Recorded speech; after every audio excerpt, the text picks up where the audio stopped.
আসসালামু আলাইকুম।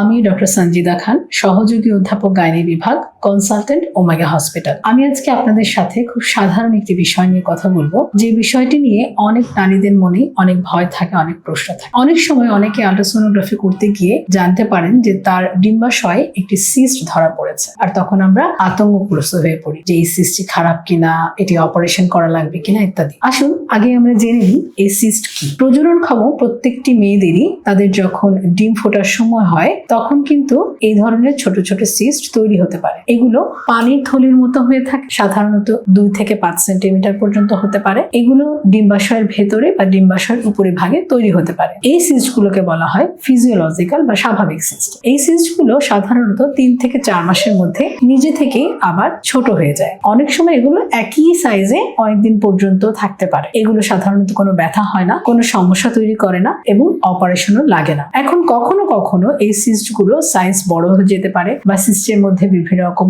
অস্বাভাবিকতা দেখা যেতে পারে, যেমন ডার্মাস সিস্ট হতে পারে, চকলেট সিস্ট হতে পারে। খুব কম ক্ষেত্রে আমরা দেখি কখনো কখনো ক্যান্সার জাতীয় সমস্যা হতে পারে। তখন কিন্তু আমাদের অবশ্যই চিকিৎসার প্রয়োজন আছে। তাহলে কখন আমরা বুঝবো যে আমাদের ডাক্তারের কাছে যেতে হবে বা চিকিৎসা লাগবে? যদি এই সিস্ট গুলো আমরা যদি আবার 3 মাস বা 4 মাস পরে আল্ট্রাসোনোগ্রাফি করি, যদি দেখি সাইজটা বড় হয়ে যাচ্ছে, তলপেটে প্রচন্ড ব্যথা হচ্ছে, তলপেটের আকার ফুলে যাচ্ছে, বড় হয়ে যাচ্ছে, সেই সাথে ক্যান্সারের যে কিছু উপসর্গ যেমন ওজন কমে যাওয়া, ক্ষুধা মন্দা, এই ধরনের সমস্যা তৈরি হচ্ছে, তাহলে কিন্তু আমাদের চিকিৎসার প্রয়োজন আছে এবং তখন আমাদের দেরি না করে অবশ্যই নিকটস্থ গাইনোকোলজিস্টের শরণাপন্ন হতে হবে।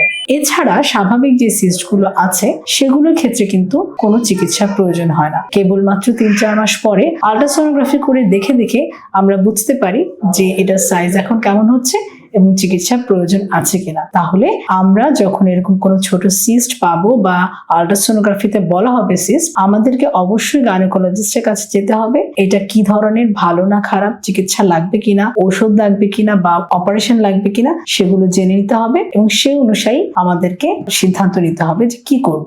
আমাদেরকে মনে রাখতে হবে যে ওভারিয়ান সিস্ট বা ডিম্বাশয়ের সিস্ট মানে ক্যান্সার না এবং সিস্ট মানেই অপারেশন না। তাই এরকম কোনো সিস্ট দেখা গেলে ভয় না পেয়ে আপনার নিকটস্থ গাইনোকোলজিস্টের কাছে যেতে হবে।